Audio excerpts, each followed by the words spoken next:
War, inside war. ప్రస్తుతం ఈ మాట తెలంగాణ బీజేపీలో వినిపిస్తోంది. అంతర్గత పోరుకు బీజేపీలో బీజం ఎక్కడ పడింది? కొత్త పాత నేతల పంచాయతీ తేలక ముందే అధ్యక్షుడు వర్సెస్ శాసనసభాపక్ష నేతల మధ్య వార్ ఎందుకు తెర మీదకొచ్చింది? ఉన్న ఎమ్మెల్యేలు రెండు గ్రూపులుగా ఎందుకు చీలిపోవాల్సి వచ్చింది? గత ఎన్నికల్లో అనుకున్న లక్ష్యానికి చేరుకోపోవడానికి గ్రూప్ రాజకీయాలే కారణమా? ప్రస్తుతం ఇదే అంశం తెరపైకొచ్చింది.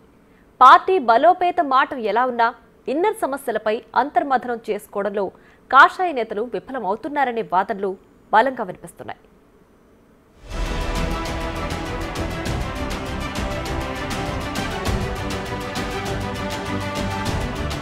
తెలంగాణలో అధికారమే లక్ష్యంగా గత ఎన్నికల్లో వ్యూహాత్మకంగా ముందుకు సాగిన కమలదళం కేవలం 8 సీట్లను మాత్రమే కైవసం చేసుకుంది. గతంతో పోలిస్తే బీజేపీ మంచి సీట్లు, ఓట్లు సాధించినా అనుకున్న లక్ష్యానికి దరిదాపుల్లోకి వెళ్లలేకపోయింది. ఈ అంశాన్ని అలా ఉంచితే గెలిచిన 8 మంది ఎమ్మెల్యేలు వచ్చే అసెంబ్లీ ఎన్నికల నాటికి పార్టీని బలోపేతం చేసి అధికారంలోకి వచ్చేందుకు కృషి చేయాల్సింది పోయి ఎవరికి వారే యమునా తీరే అన్నట్లుగా ప్రవర్తిస్తున్నారనే వార్తలు గుప్పమంటున్నాయి. ఇప్పటికే ఎమ్మెల్యేలు రెండు గ్రూపులుగా విడిపోయినట్లు సమాచారం. అసెంబ్లీ సమావేశాల సందర్భంగా ఎమ్మెల్యేల మధ్య సమన్వయం లేకపోవడం స్పష్టంగా కనిపించిందని పార్టీ వర్గాలతో పాటు రాజకీయ నిపుణులు కూడా అభిప్రాయం వ్యక్తం చేస్తున్నారు.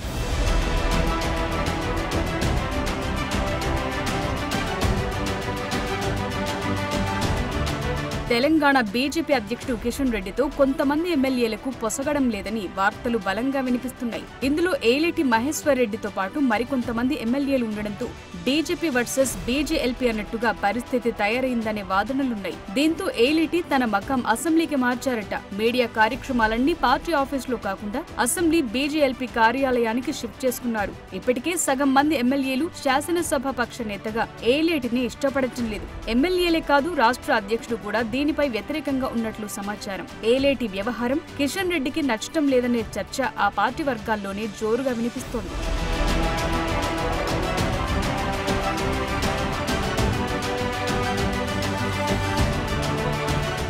మరోవైపు బీజేపీ రాష్ట్ర నాయకత్వానికి ఆ పార్టీ ఎమ్మెల్యేల మధ్య మరో వార్ మొదలైనట్లు విస్తృతంగా చర్చ నడుస్తోంది. ప్రజాస్వామ్యంలో ప్రజా ప్రతినిధులుగా గెలిచిన ఎమ్మెల్యేలకు రాష్ట్ర నాయకత్వం సముచిత స్థానం కల్పించడం లేదని పలువురు ఎమ్మెల్యేలు ఆవేదన వ్యక్తం చేస్తున్నారట. కొంతమంది ఎమ్మెల్యేలు పార్టీ కార్యక్రమాలకు దూరంగా ఉంటూ సొంత నియోజకవర్గానికే పరిమితమవుతున్నారు. ఇటీవల జరిగిన శాసనసభ సమావేశాల్లో అనుసరించాల్సిన వ్యూహాలపై రాష్ట్ర నాయకత్వం ఎమ్మెల్యేలకు ఎలాంటి దిశానిర్దేశం చేయలేదు. దీంతో ఎమ్మెల్యేలు సభలో ఏం మాట్లాడాలో అర్థం కాక సతమతమవుతున్నారు. 8 మంది ఎమ్మెల్యేల్లో 2కి మాత్రమే అనుభవం ఉంది. మిగతా 6 ఎమ్మెల్యేలు కొత్తగా శాసనసభకు ఎన్నికయ్యారు.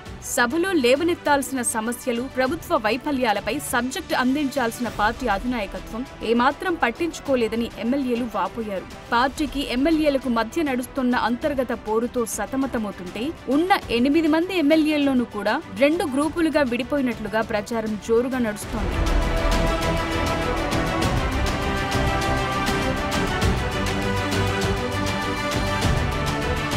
అసెంబ్లీ సాక్షిగా ఎమ్మెల్యేల మధ్య నెలకొన్న అంతర్గత గందరగోళంతో సమన్వయం లేదని స్పష్టంగా తెలుస్తోంది. శాసనసభ పక్ష నేతగా ఉన్న ఏలేటి మహేశ్వర్ రెడ్డి అందరినీ కలుపుకొని పోవాల్సింది పోయి అన్ని తానే అన్నట్లుగా వ్యవహరించడంతో మిగతా ఎమ్మెల్యేలంతా అసహనాన్ని బయటపెట్టుకున్నారట. తాము ఎమ్మెల్యేలమని, పార్టీ తరపున ప్రజల గొంతును వినిపించాల్సిన బాధ్యత ఉందని బహిరంగంగానే చెప్పుకుంటున్నట్లు సమాచారం. దీంతో శాసనసభ పక్ష నేత ఏలేటి మహేశ్వర్ రెడ్డి మిగతా ఎమ్మెల్యేలకు మాట్లాడేందుకు అవకాశం ఇచ్చినా సబ్జెక్ట్ అందించడంలో బీజేపీ, బీజేఎల్పీ విఫలమైనట్లు పొలిటికల్ సర్కిల్లో చర్చ నడుస్తోంది. అంతేకాదు గత ప్రభుత్వ వైఫల్యంలో భాగంగా సుంకిసాల ప్రాజెక్టు కుప్పకూలిపోవడంతో ఆ ప్రాజెక్టును సందర్శించాలని బీజేఎల్పీ పిలుపునిచ్చింది. కానీ సుంకిసాల సందర్శనకు 5 ఎమ్మెల్యేలు డుమ్మా కొట్టడంతో ఎమ్మెల్యేల మధ్య ఉన్న గ్రూపులు మరోసారి బయటపడ్డాయి. పార్టీని బలోపేతం కోసం పనిచేయాల్సిన శాసనసభ్యులు తలోదారి అన్నట్లుగా వ్యవహరించడం వల్ల కాషాయ శ్రేణులు అయోమయంలో పడ్డాయి.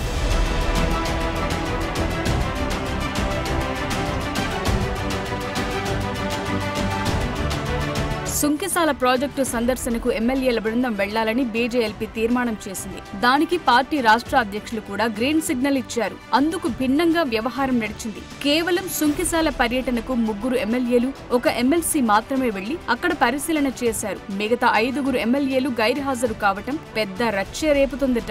శాసనసభ పక్ష నేత ఏలేటి మహేశ్వర్ రెడ్డి నేతృత్వంలో ముధోల్ ఎమ్మెల్యే రామారావు పటేల్, సిర్పూర్ ఎమ్మెల్యే పాల్వాయి హరీష్, ఉపాధ్యాయ ఎమ్మెల్సీ ఏవిఎన్ రెడ్డి మాత్రమే సుంకిసాల సందర్శనకు వెళ్లారు. మిగతా 5 ఎమ్మెల్యేలైన రాజాసింగ్, కాటిపల్లి వెంకటరమణారెడ్డి, పాయల్ శంకర్, ధన్పాల్ రెడ్డి సందర్శనకు వెళ్లలేదు.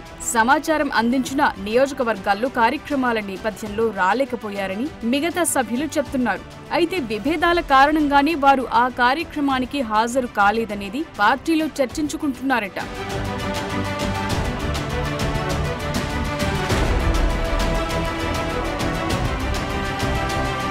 మరోవైపు కిషన్ రెడ్డి వర్గ ఎమ్మెల్యేలు సుంకిసాల పర్యటనకు దూరంగా ఉన్నారని, కిషన్ రెడ్డి పిలుపు మేరకే వారంతా పర్యటనకు రాలేదనే చర్చ సాగుతోంది. అంతేకాదు సుంకిసాల ప్రాజెక్టు గోడ కూలిన ఘటనపై బీజేఎల్పీ పర్యటన తరువాత బీజేపీ రాష్ట్ర నాయకత్వం నుంచి కనీసం ప్రకటన విడుదల చేయకపోవటం ఇప్పుడు వస్తున్న గ్రూపుల రాజకీయాలకు బలం చేకూరినట్లవుతుంది. శాసనసభ పక్ష నేత ఏలేటి మహేశ్వర్ రెడ్డి మాత్రమే దీన్ని ఖండించారు. ఏలేటి పైన రాష్ట్ర నాయకత్వం ఆగ్రహంగా ఉన్నట్లు సమాచారం. సుంకిసాల ప్రాజెక్టు సందర్శనకు వెళ్లాలని పార్టీ చెప్పినందుకే మిగతా ఎమ్మెల్యేలు వెళ్లలేదనే ప్రచారమూ నడుస్తోంది. మరోవైపు బీజేఎల్పీ నేత ఏలేటి వ్యవహార శైలి వల్లే 5 ఎమ్మెల్యేలు గైర్హాజరయ్యారని పార్టీ శ్రేణులు గుసగుసలాడుకుంటున్నాయి. మొత్తానికి ఈ ఎపిసోడ్ ఎక్కడి వరకు దారి తీస్తుందో తెలియక బీజేపీ కార్యకర్తలు ఆందోళనలో ఉన్నట్లు తెలుస్తోంది.